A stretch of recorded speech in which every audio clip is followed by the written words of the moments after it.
په خیبر پښتونخوا کې اوس ډوډۍ د 10 په ځای په 20 روپۍ ده.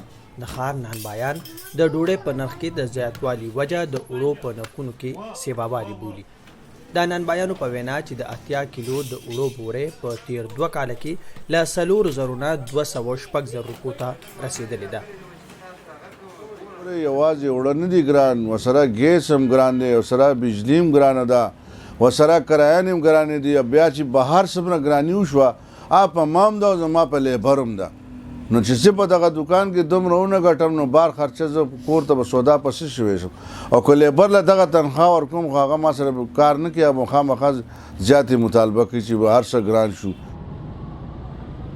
د اوړو کاروبار کوونکي وایي چې خیبر پښتونخوا کې له نورو صوبو اوړه ګران دي او وجه دا ده چې په صوبه کې خپل غنم کم پیدا کیږي او زیاتره اوړه له سیند او پنجاب څخه راوړي شي. بل اړخته د حکومت لخوا د صوبې میلونو ته هم غنم کم ورکړل کیږي.